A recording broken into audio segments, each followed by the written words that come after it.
Prime Minister, we know that you've seen with Donald Trump in the past that when he makes a threat, he follows through, as we've seen with steel and aluminum tariffs.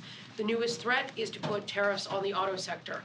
Now, we've heard from you and we've heard from Foreign Affairs Minister Chrystia Freeland that the government is preparing for any eventuality. But for the average Canadian worker, for the auto worker who's sitting at home in Windsor, Ontario, watching this, what should they be doing to prepare? Should they be saving their money? Should they skip a vacation in case they're about to lose their job? What should that person be doing? I think, first of all, reassuring that person, as we've been reassuring Canadians who work in the steel industry, who work in the aluminum industry, who worked in forestry, that we are there as a government to support them. We know that thousands upon thousands of Canadians across this country, particularly in Ontario, depend on the auto industry for good jobs, to support their families, to support their communities. We will continue to support them. We will continue to work with the United States to demonstrate that moving forward on these tariffs would be damaging to Canada, sure, but it would also be very damaging to the United States and to the auto sector and auto manufacturers in the United States. We continue to group together allies on both sides of the border to make that case, and we continue to stand up for Canada's interests. But as a follow-up, what should they be doing? Should they just continue on life with status quo? And as a further follow-up, my colleague David Cochrane wants to know, will you give Hassan Diab the public inquiry he's asking for? I think for Hassan Diab, we have to recognize, first of all, that what happened to him never should have happened. This is something that obviously was an extremely difficult situation to go through for himself, for his family, and that's why we've asked for an independent external review to look into exactly how this happened and make sure that it never happens again. David Lundgren, Reuters. Minister, last month you told us and other media outlets you were pretty convinced that the threatened US auto tariffs were a negotiating tactic for NAFTA. To what extent does that remain your conviction? I think one of the things that we've seen from the president is that he prides himself on a certain degree of unpredictability. The challenge for us is that we know that certain actions, the movement on steel and aluminum, for example, will hurt American workers as well as cause challenges for Canadian industry and Canadian workers. I have to continue to believe that leaders will function in the interest of their own country, and I have a hard time accepting that any leader might do the kind of damage to his own auto industry that would happen if he were to bring in such a tariff on Canadian auto manufacturers, given the integration of the parts supply chain, of the auto supply chains, through the Canada-U.S. border. This is something we're going to continue to demonstrate, continue to impress upon our friends and partners in the United States, and hopefully we will continue to demonstrate that it is always better to work together than to create barriers to the most successful trading relationship in the world. And secondly, if he does impose these tariffs, you've made quite clear that there's some sort of aid coming for the workers. Now you're already spending almost $1 billion in softwood lumber. You and your Minister of Foreign Affairs have made quite clear that an aid package will be coming for metals workers. Plus you have an autos possible bailout. At what point are you concerned about the effect this is going to have on the budget deficit at a time when the Conservatives are focusing on you for allegedly mismanaging public finances? I'm going to stay focused on supporting Canadian jobs, Canadian workers.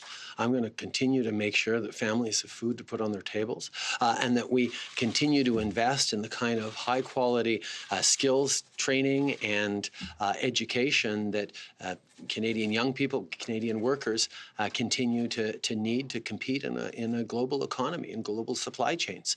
I will never apologize for making sure that we are there to support Canadian workers, Canadian industry, full stop. Maxime Bergeron, La Presse.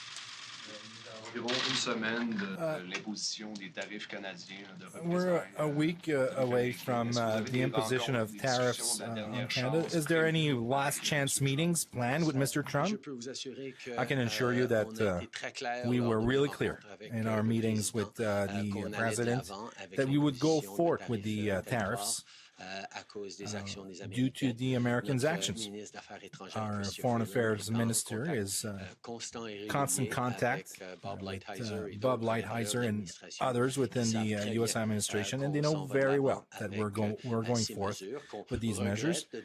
We regret having to go there, but we cannot let go the actions of the United States, and they know it far well. And we will continue to negotiate to improve NAFTA. We will continue to negotiate during all summer.